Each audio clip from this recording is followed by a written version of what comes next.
Can I have a roll call, please? Mayor Brown? Here. Mayor Pro Tem Grupo? Here. Councilmember Meyer? Here. Councilmember Percival? Here. Councilmember Wright? Here. Thank you. Okay, and this evening, Reverend Bill Heller with the Interfaith Council will give the invocation, after which Bonnie will lead us in the Pledge of Allegiance. Please stand. Good evening. In this moment now, let us set aside all other activities and simply focus on the presence and the love of God working in and through each one of us. Loving Creator, we are grateful for this gathering. We are grateful for the contribution that they make to our lives and to all who come in and through the Hemet-San Luisito area. We know that each one is guided and open to your insights, your gifts to them. May they receive these, and may they know the right thing to say at the right time. We simply accept the good that is unfolding here, and for this we give thanks. Amen. Please join me in honoring our nation's flag. I pledge allegiance to the flag of the United States of America and to the republic for which it stands, one nation, under God, indivisible, with liberty and justice for all.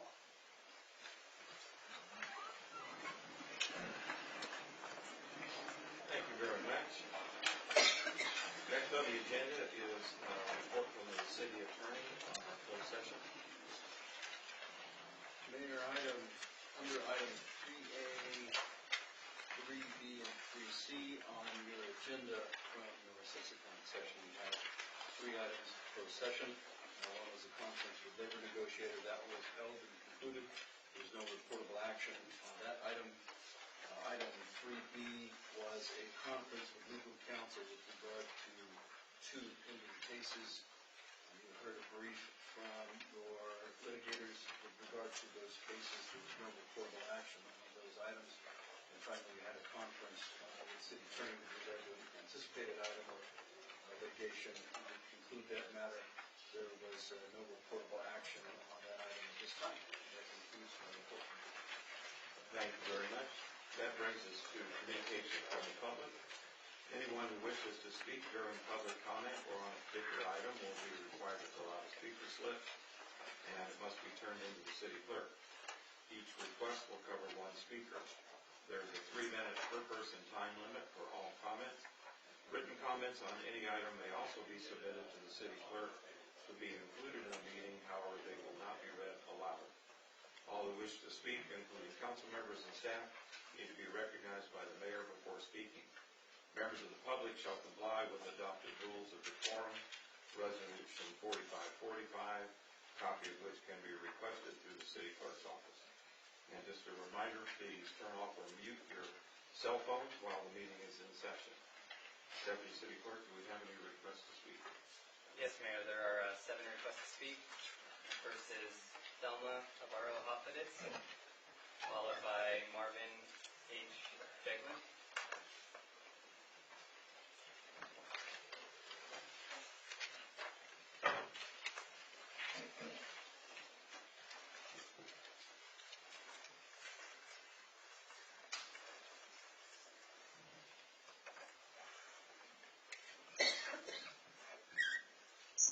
Good evening, City Council members. I am Thelma Navarro Hofeditz, a resident of Hemet for over 10 years. I'm here to advocate Medicare for all. My goal for the next few minutes is for the City Council to hear me out as I give reasons why Medicare for all is right for the City of Hemet. I believe everyone should have Medicare for all because, number 1, it's right for every person. Because health coverage would include medications, dental, vision, long-term care, mental health, and addiction treatment, with no copays or deductibles or other hidden charges. With money saved from healthcare, we can spend money on personal needs, family activities, and vacations, and maybe pay off our loans. We can save for a rainy day, save for college, and so on. Number two, it's right for our businesses, because Medicare for All would untie healthcare from employment. Workers are free to change jobs or start their own businesses. It means no extra medical liabilities for workers' comp or property insurances. With money saved, businesses could expand their services and or hire more employees. And finally, it's right for schools and cities, because under Medicare for All, public agencies could actually be made completely exempt from contributing to the Medicare Trust Fund. That money saved can be used to fund many more of our public needs. It's time for us to demand Medicare for All, because it's the right thing to do for our families, our businesses, and especially for our city. Let me just read to you a possible resolution for Medicare for All. Whereas rationing healthcare according to ability to pay has diminished the overall health of our citizens to the point that the United States ranks last among industrialized nations in health outcomes, and as many as 30,000 people in the United States die each year due to inadequate health care. City Council members, a resolution for the city of Hemet would be a good thing. Thank you for your time.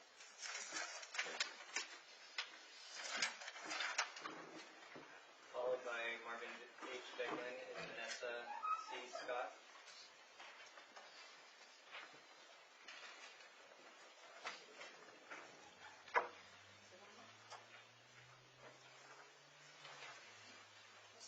Mr. Mayor, I have to say start. I'm a little confused about that. Just start. Yes, thanks, council people, for listening to me today. I'm here to support a resolution for Medicare for All for this, many of the same reasons that were just stated by the person that preceded me. I've lived in the San Jacinto Valley for approximately 50 of the last 52 years. I've had 20 partnerships in this city of Hemet since 1990. Although presently I'm a solo practitioner here. I believe Medicare for All would benefit local businesses. In addition to relieving the city budget of their significant bills to pay for health insurance for their employees. And for the same reasons that it would benefit the city itself, it would also benefit businesses because it would untie the health care expenses from employers. This would release money that could be directed to business improvement. Of course, employer profits might increase also. But for those reasons, it would allow the refocus of those resources. All businesses experience first-hand economic downsides having health care insurance benefits tied to employment. Aspiring entrepreneurs in the community who would like to start their own businesses also feel tied to their current job because of health insurance is also tied to their current employee, less likely to start their own business. New small business offices often have trouble attracting the employees they need because they can't offer competitive health insurance plans with large employers that have more economic resources and also get cheaper rates. So for those reasons, in my view, Medicare for All would end a burden on local employers to provide health insurance and would free up entrepreneurs to pursue their business ideas without fear of risking the loss of their health insurance, since everyone would be covered regardless of employment status. It would also help people that aren't employed to be covered. For those reasons, I would encourage the council to consider passing a resolution that supports Medicare for All for those reasons. Thank you for your attention. Medicare for All.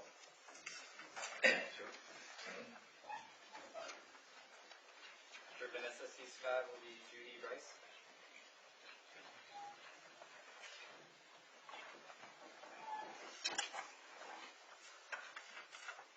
Good evening, Mayor and City Council members.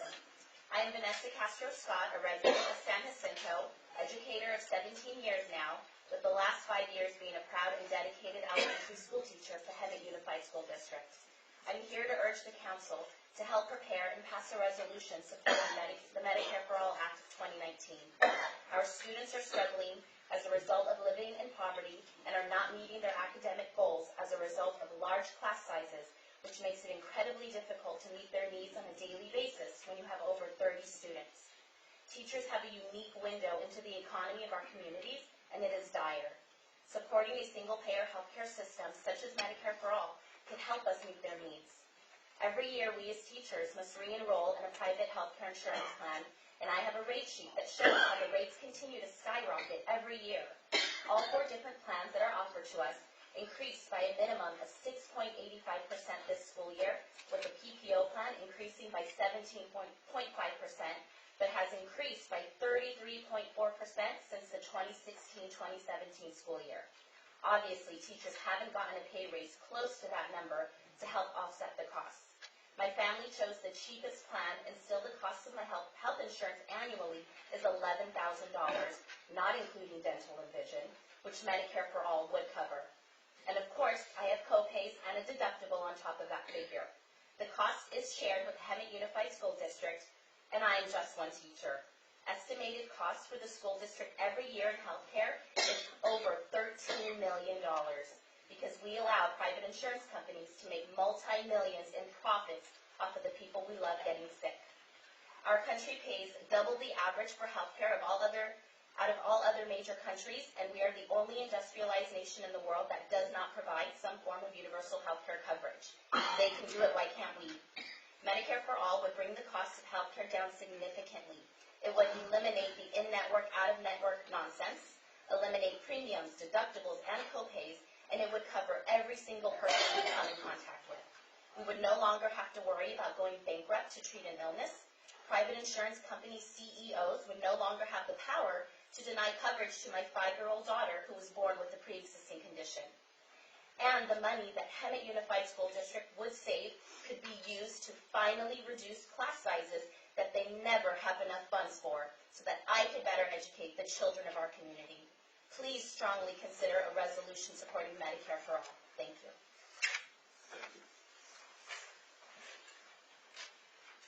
After Judy Rice is Chris Hoffman.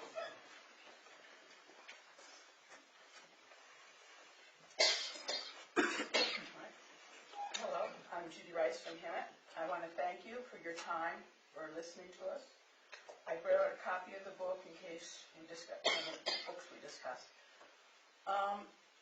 I just want to say,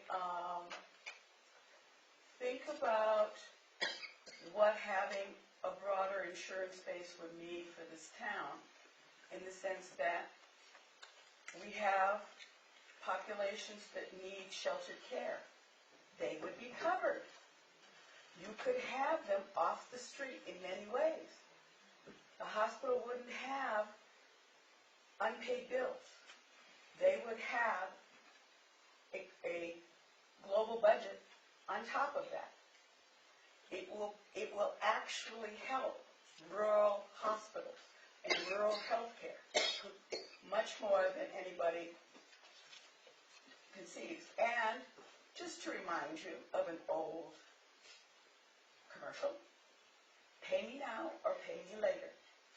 If we take care of healthcare needs when they're small, when they're scalable, okay. I could not afford brake care for my car.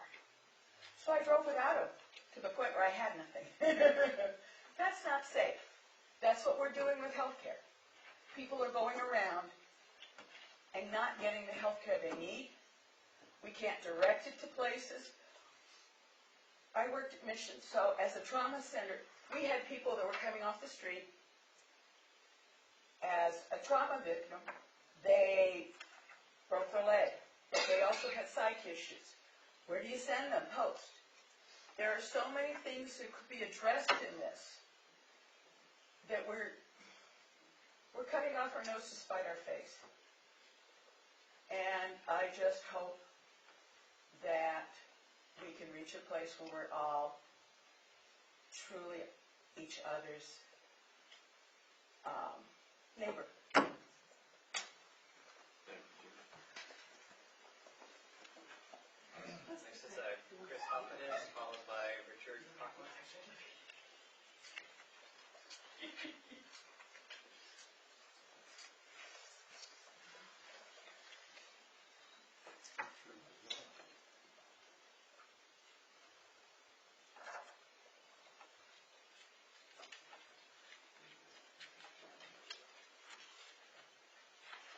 If it's on, should have a green light.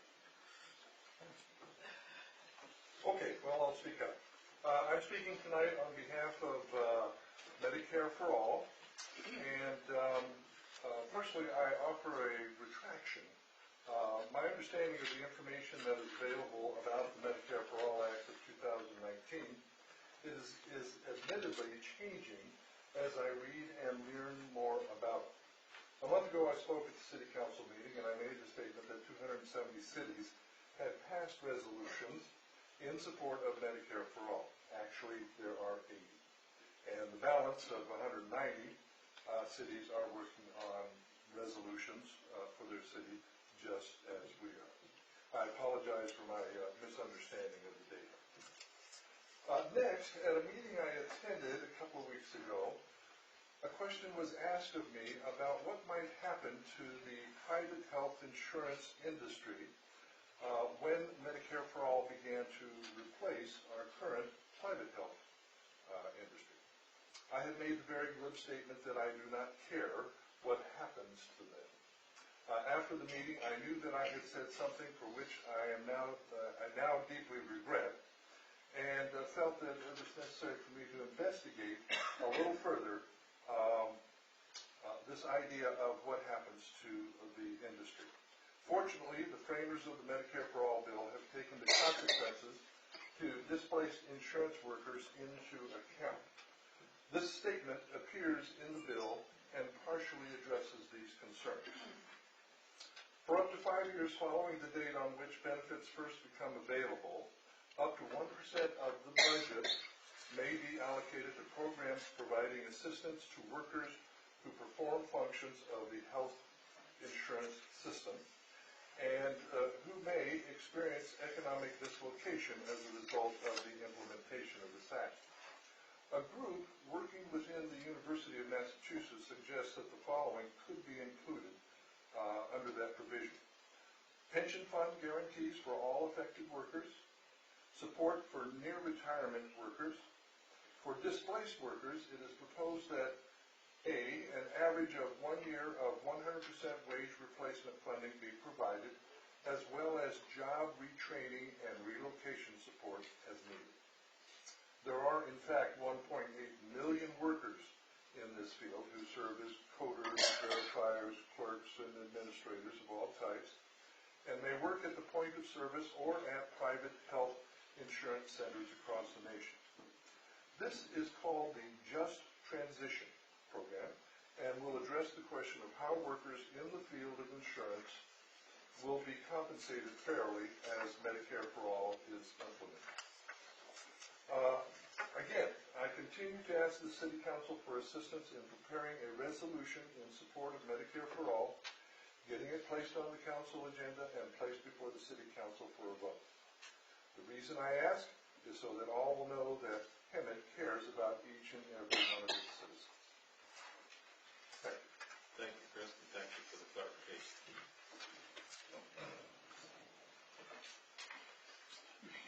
After Richard Conla will be Adam Edmond.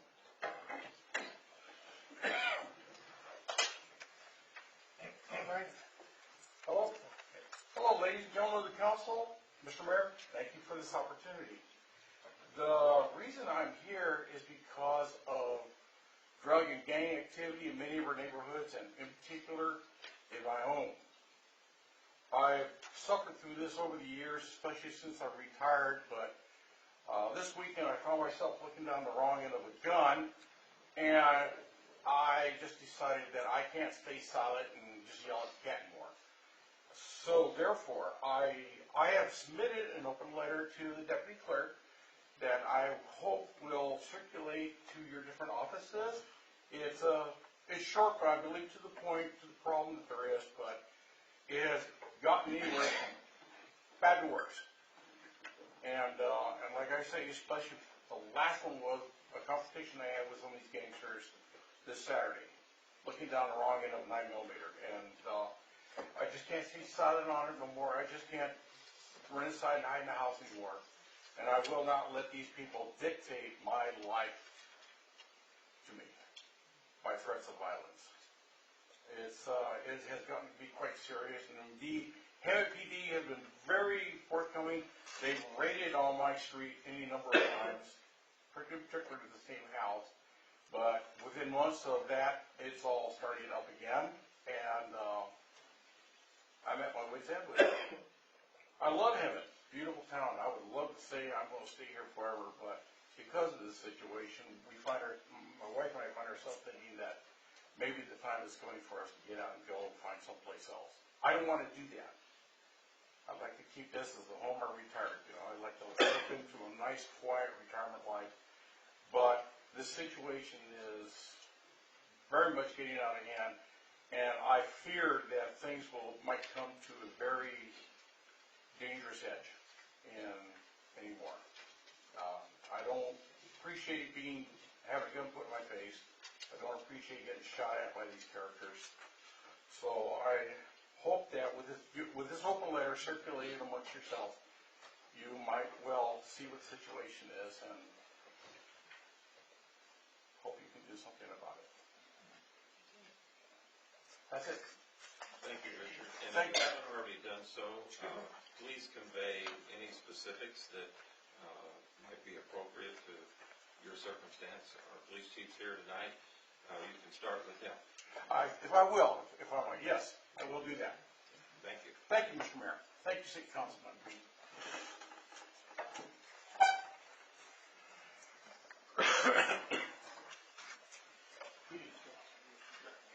Honorable Mayor, City Council, staff, my name is Adam Evantop with SoCal Gas. SoCal Gas, clean, affordable, reliable, and renewable. And I'm here tonight to speak a little bit about that resolution number 6 on your agenda about renewable energy. SoCal Gas supports renewable energy and is in fact becoming a renewable energy provider. How? Because we are actually moving towards capturing methane from landfills and from dairies. Not directly from the cows, that'd be very uncomfortable for everybody concerned, but actually from doming over and capturing methane, taking that methane, purifying it, and actually sticking it in our 24,000 miles of pipes. Another thing that we're moving towards is taking solar energy that is being produced or arguably overproduced out in the desert and using that to do good old-fashioned high school, if you remember your high school chemistry, hydrolysis, where you're boiling water with a positive and a negative and creating oxygen on one side, hydrogen on the other, taking that hydrogen and putting it in our pipes. Why would we do that? Because solar is not always reliable, neither is wind, or it's overproduced, and so, or it comes in at times when you can't use it, such as in the middle of the day when you really need it sort of toward the evening. And so we'll take that hydrogen and actually put it in our pipes and then use that hydrogen and create electricity, create consistency, reliability to our ever-greening energy portfolio. So I just wanted to compliment you on adopting this resolution. Always just remind folks that it's always good to have a balanced energy portfolio, getting your source from multiple sources of energy, and watch as our region and SoCal Gas becomes greener and greener. Thank you. Thank you. Thank you, and thank the company for being proactive. Thank you. There are no more requests to speak, Mayor. Okay, Thank you, everyone, for your comments tonight. That brings us to item 6A, which was a very nice segue by our last speaker. We have a proclamation this evening, and I understand the recipient is not in attendance tonight. So if you will indulge me, I'll just read through this proclamation from the City of Hemet. The title is Renewable Energy. Whereas California ranks first in the nation for solar energy production and fourth in the nation for wind power capacity, with nearly 32,000 megawatts installed, producing enough electricity to power nearly 8 million homes. And whereas California is home to 106 wind farms, 13 wind-related manufacturing facilities, and 2,767 solar-related companies, and whereas wind power's opportunity in cities and communities across California, resulting in $87.5 million in state and local tax payments, and whereas solar and wind farms in California have attracted nearly $15 billion, that's with a B, dollars in investment to date, helping to spur critical investments in communities that fund manufacturing jobs, education programs, and local economic development projects. And whereas development of solar and wind power now supports nearly 81,000 jobs across the state, and whereas the advancements in solar and wind power will greatly enhance our ability to attract new businesses and talent to our state and community, and will continue to grow as a major force in the U.S. economy. Now, therefore, the City Council of the City of Hemet hereby proclaims the City of Hemet recognizes the importance and is committed to renewable energy, and encourages Californians to learn more about the benefits of wind and solar energy in our community and celebrate California's leadership in renewable energy production. Presented February 11th, 2020, and signed by the entire City Council. So this will be forwarded off by our city staff to Boots, California in Sacramento. So thank you for indulging me in that. And I'll pass this on down to our city clerk. Item 7 is receive and file. So may I have a motion on item 7A to receive and file?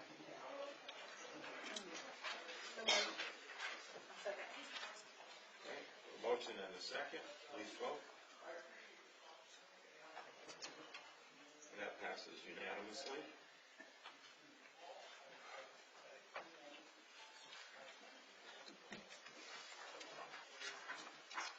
Item 8 is the consent calendar.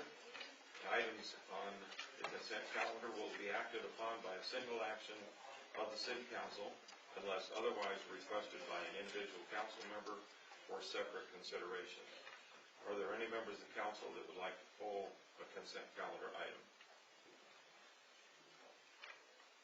Seeing none, may I have a motion to approve the consent calendar? So moved. I have a motion and a second. Please vote. And that passes unanimously.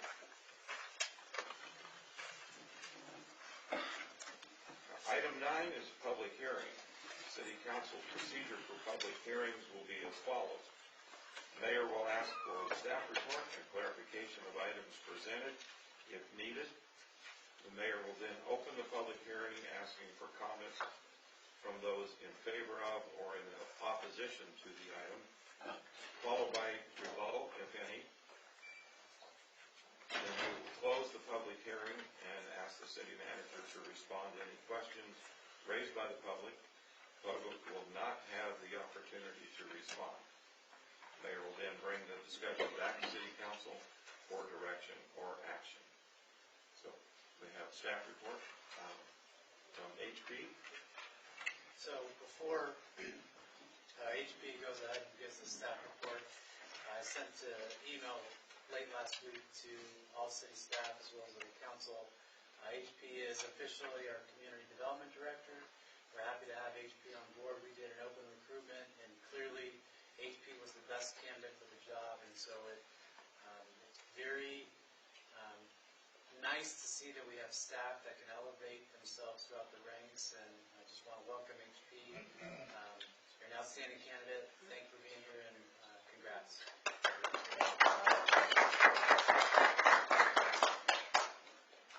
Thank you, City Manager. Good evening, Mayor and members of the council. Tonight before you is... Excuse me. Can you turn that up? I don't think it's on mine. Mic is on... Here.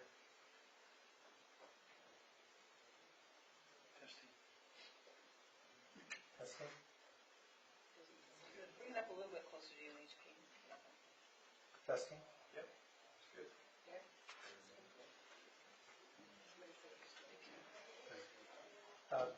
Tonight before you is a ZOA zoning ordinance amendment, 19-005. This is for the accessory dwelling unit. In 2019, a package of state laws were adopted regarding accessory dwelling units that are intended to encourage production of ADUs. To achieve compliance, the city must make several updates to the zoning ordinance. The type of ADU that is 500 square feet or less and contains entirely within the single-family home. This is all under the definition of junior accessory dwelling units. The owner must reside on the property. A separate entrance is required and must have a private cooking area, but may share a bathroom facility with the primary residence.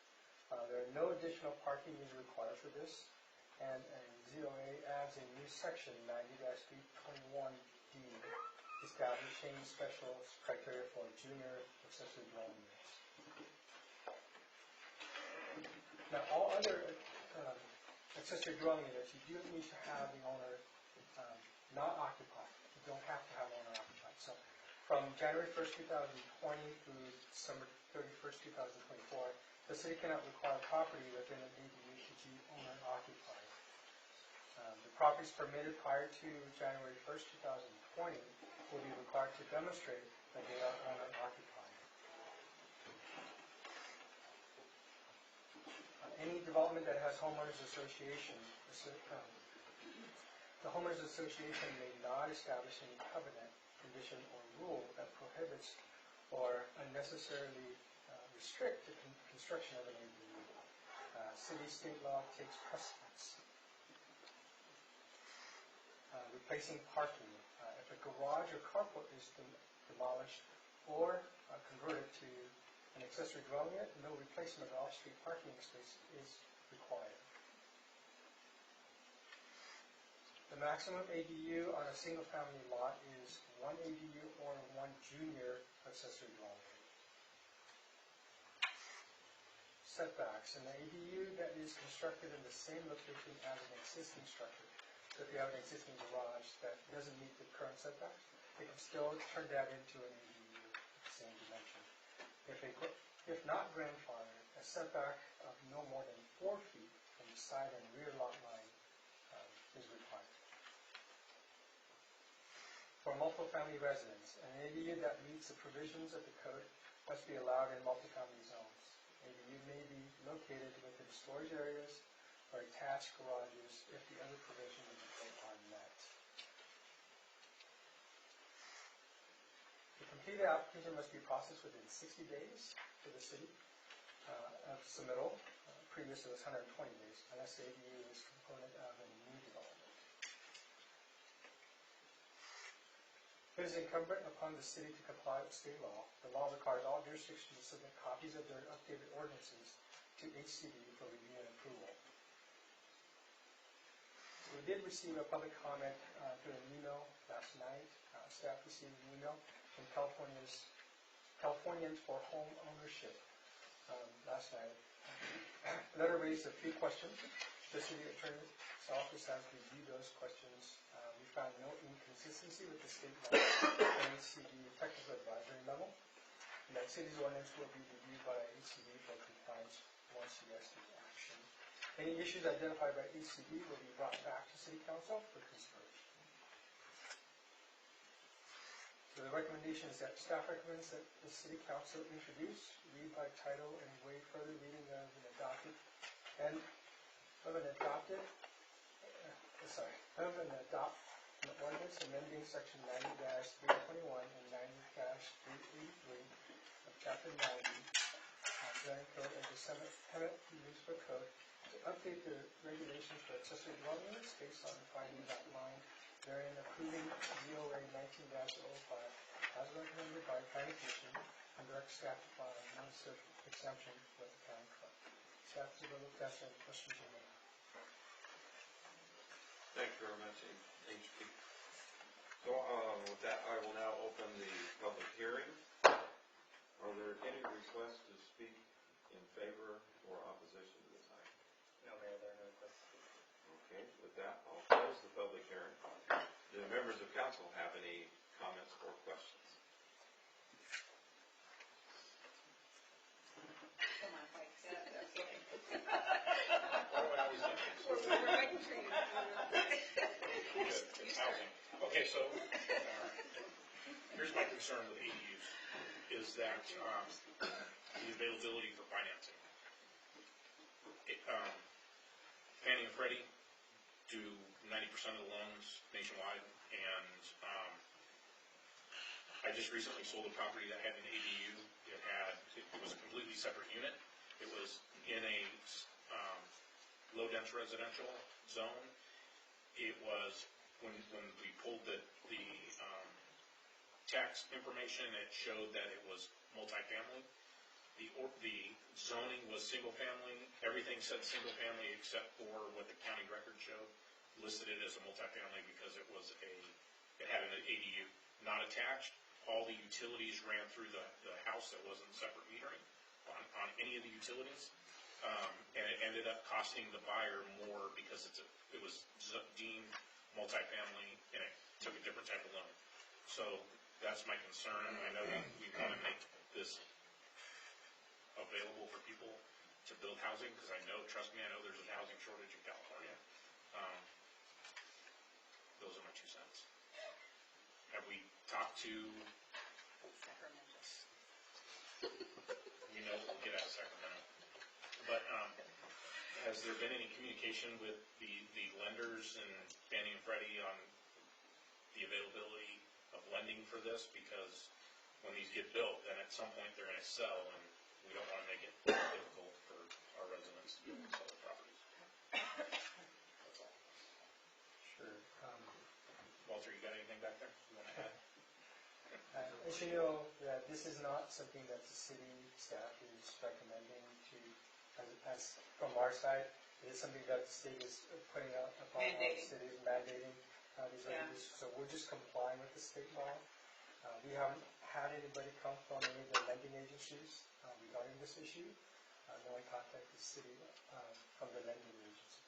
The only, again, communication we received was from the housing folks, and they had some questions. Again, the city attorney's office looked at the letter and saw that our ordinance is in compliance with state regs. So. And I understand this is a state mandate. Let me repeat, it's a state mandate. Right. Because there are jurisdictions out there that refuse to build any housing. Ours isn't one of them. We have plenty of land available to build housing. It is a state mandate. Did I mention that? State mandate. An unfunded statement. Yes, it is. Is there any other kind? No. Comment? Yeah, it's a state mandate. Okay. Anybody have anything to say? I'll make a motion that we approve under duress since it is a state mandate. Yeah. I'll second that. And I have a motion and a second. Please vote. That passes unanimously. Next. Let me read the ordinance. Yes. An ordinance of the City Council of the City of Hemet amending sections 90-321 and 90-383 of Chapter 90, zoning of the Hemet Municipal Code to update the regulations for accessory dwelling units in compliance with state law. Okay, Okay, next is item 9B, which is another report from HP's. This one deals with front yard fencing. Good evening, Mayor, members of council. This item before you, 0819-003, residential fencing. We've got to be able to turn that up. Can you all hear him back there? No. We can't hear him either. Yeah, hardly. So I've reached out to IT and I'm following up, I'm trying to figure out a way of adjusting the microphones. We're working on it right now, behind the scenes. Okay, thank you. Talk louder. Yes, ma'am. This item is not state mandate. It is something that we've been dealing with a lot of different residents here in Hemet. They came to the planning commission and requested for additional height in the front yard fencing. The reason for that is for security, to have a little more protection of the property where people are walking through the property and so on. So this is how it became. So the purpose of the fencing regulation is to allow for enjoyment of the use of the property, safe place for children to play, place for dogs to be curled, percent outdoor space, and protect property by limiting access. Provide the safety of pedestrian and drivers using the sidewalks and streets adjacent to the property, establish a positive visual image of the city. So again, background on this is that on our single-family residential zone and in a project that projects of less than 8 units in the multifamily residential zone, the height of a front yard fence may not exceed 42 inches, which is 3.5 feet. It's about the height of your counter guys right there. So the city has received numerous requests from property owners to increase the allowable height of the front yard fencing due to safety concerns. 0819-003 addresses these concerns and clarifies other sections of the code. The solid fencing or hedges in the front yard setback may not exceed 42 inches, again, 3.5 feet. What we're proposing is to have open fencing may not exceed 72 inches, which is 6 feet in height, and limited to wrought iron, tubular steel, vinyl, or similar material. Similar material, we put that in there because we just quite don't know exactly all the different types of material that might come into play in the future. Combination fencing may include solid to 42 inches, topped by open to 72 inches. So solid fencing, solid walls, fencing, screening, or hedges, planting in any required front yard setback shall be maximum 42 inches in height when measured from the adjacent sidewalk or street in order to maintain safe visibility to pedestrian and the egress and ingress of vehicular traffic. A combination of solid and open fencing not exceeding 72 inches in height is permitted, provided that solid part of the such fence, screening, or hedge does not exceed 42 inches. So again, the solid portion, we want to maintain at 42 inches maximum height. Open fencing shall be a minimum of 75% open, with spaces between the solid material being 3 times the width of the solid material. And we'll kind of explain that through visual aid in a second. The solid materials are limited to wrought iron, tubular steel, vinyl, and or similar materials in the future. So the prohibited material that we want to identify is chain link fencing, chain link with slats, plexiglass, electric, hog wire, woven, barbed wire, or similar materials. We didn't include some of the other materials that we've seen in the past, which are pallets, garage doors, some other materials that we've seen. Wood is prohibited in excess of 42 inches in height, regardless of the design. And this is because it's hard to maintain wood fencing at 72 inches high with 75% open gaps.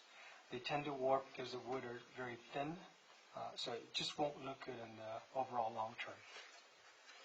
Replacement fencing of any non-conforming material is subject to provisions, Division 2 of Article 2 of this chapter, non-conforming uses. So we're just applying the non-conforming use for the existing fences that are of those materials above. So routine maintenance and repairs are acceptable. If damaged less than 50% of value, they may restore, but if it goes beyond that, then they need to comply with current code. So the hedges there are acceptable. The fencing on the right with the pilaster in between, those are acceptable. because the solid portion of the fencing is less than 42 inches. Wood fencing, these are acceptable because they're at 42 inches or less. Now, the picture on the right towards the rear, it goes above 42 inches, so that section of it would not be allowed. But rest of it, as long as you maintain 42 inches or less, it would be allowed to have. This is vinyl fencing at 72 inches. Again, when we look at that, each of those slats,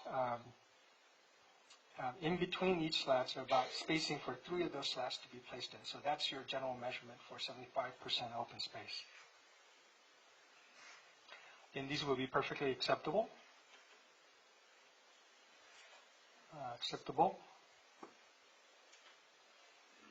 And this is where we get into portion that it's hard to keep that 75% open. So even though you can slightly see through, because of the material, it's hard to maintain that 75% open space area. So these would not be accepted unless they have it under 42 inches. Again, as long as they're under 42 inches, they're okay, but once they go over that, then they wouldn't be able to meet that 75% open area. Chain link fence and wire fencing are not permitted under this change. Again, hog wire and woven wires are not permitted. The plexiglass and electrified fencing would not be permitted. So HP, what about those people that already have chain link? There are a lot of people in town that have chain link fences already in front. Are they just grandfathered? Well, again, they can make small repairs, but if they need to make repairs above 50%, then they would have to comply with current code. So if it's less than 50% of repair, then they're okay. They can maintain it, repair whatever they have.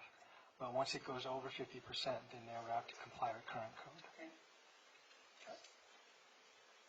So staff recommends that the City Council introduce, read by title, and waive the further reading of and adopt an ordinance amending Section 90-316 and subsection 90-386I of the Chapter 90 of the Hemet Municipal Code to revise the standards for front yard fencing in the single-family and multifamily residential zones based on the findings outlined therein, approving ZOA 19-004 as recommended by Planning Commission, and direct staff to file notice of exemption with the county clerk.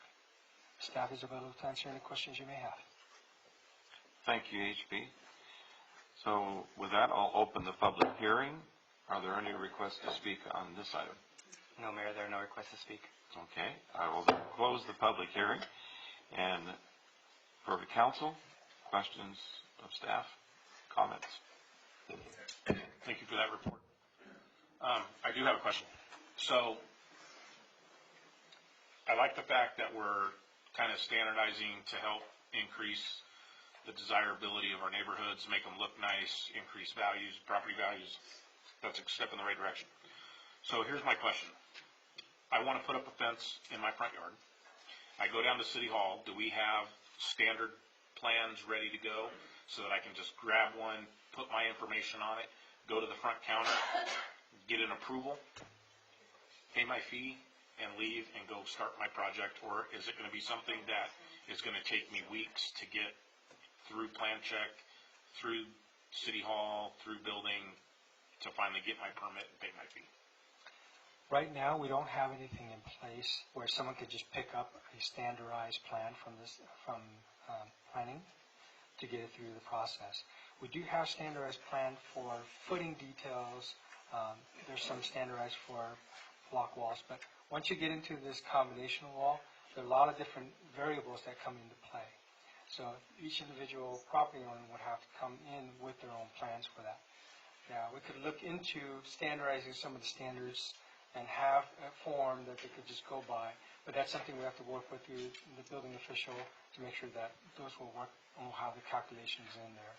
If that's the direction and desire, then we can go towards that direction, but they'll be limited to exactly building it the way the plan shows, so they can't deviate from it by changing different items. So So this is a step in the right direction, but we need to further that by making it so that somebody can come in, make an appointment, or meet at the counter, spend however little amount of time they need to, get a stamp of approval, pay their fees for their permit, and be off.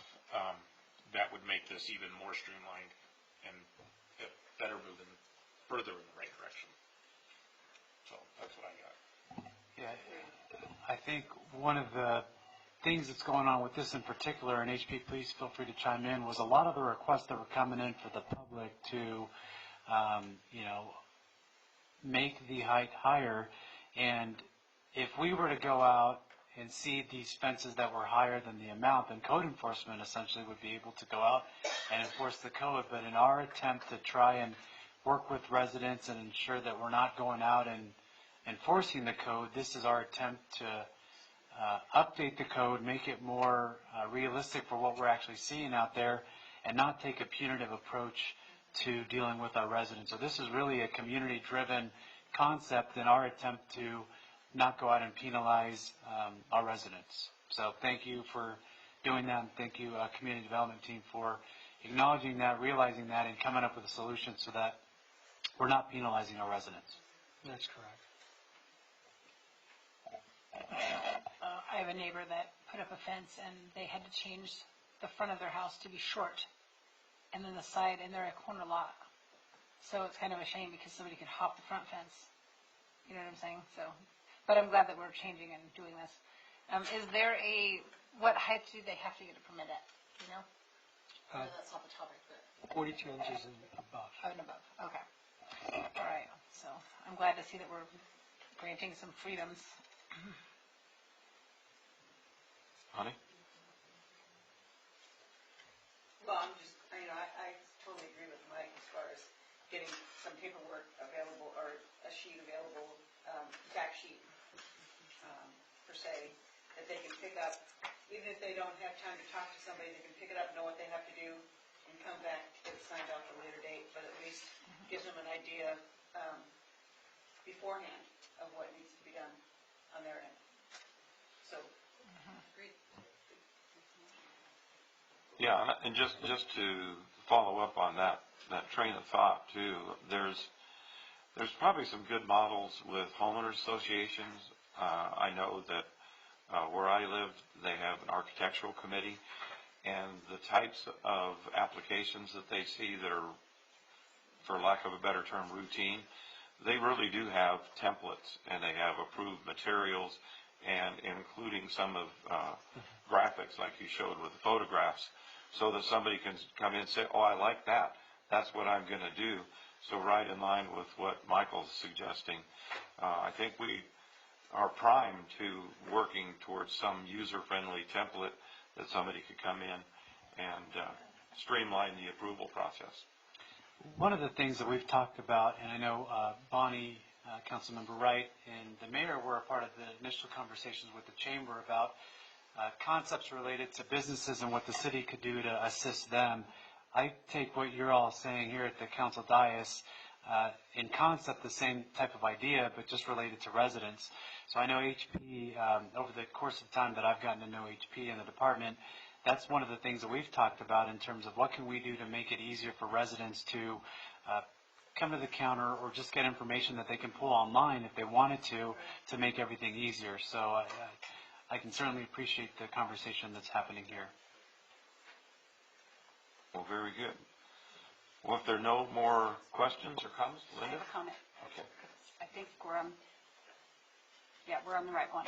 We had talked earlier today about attachment A on this report, Exhibit A, which is the Planning Commission resolution, and in it says that they presented the draft ordinance to them on January 7th and presented to the City Council on January 28th, which is incorrect. So were we going to have an addendum someplace in this that states that came from Planning Commission? It did not necessarily come to the City Council until February 11th, but it is still a factual document or somewhere like that. Yeah, so it seems like there was a timing issue that went on. We had anticipated it coming to the council, the last council meeting, but I think there was a timing issue. Is that correct, HB? That's correct. We had to do a public notice, so that it didn't quite fit into the 28th, so we had to push it down to the 11th.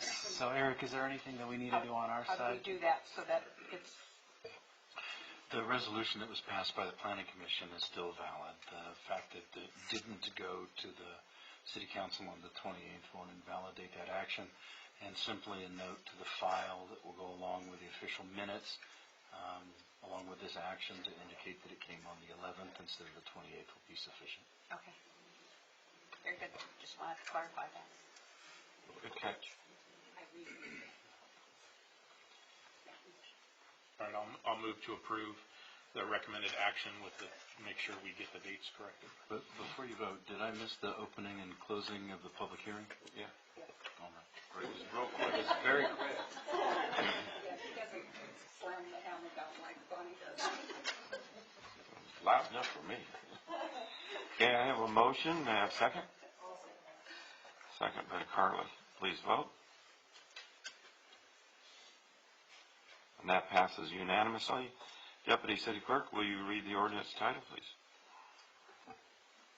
An ordinance of the City Council of the City of Hemet amending Section 90-316 of subsection 90-386I of Chapter 90, zoning, of the Hemet Municipal Code to revise the standards for front yard fencing in the single-family and multiple-family residential zones. Thank you. Okay, thank you. Moving on to item 9C. We have another public hearing. This one is an ordinance for family daycare homes. Community Development Director Kang will give us the staff report again. Good evening, Mayor, members of the council. This item before you is ZOA 19-004. This is another state mandate. California Senate Bill SB 234, effective January 1st, 2020, states that licensed family daycare homes must be permitted in any zone that permits residential uses. No discretionary review is allowed. So to achieve compliance, we removed the requirements that licensed small family daycare homes located in the RR and R1 zone must obtain a home occupation permit. So that gets removed. Removal of a requirement that licensed large family daycare homes located in RR and R1 zone must obtain a conditional use permit gets removed. What we're adding on top of that is the licensed small and large family daycare homes as permitted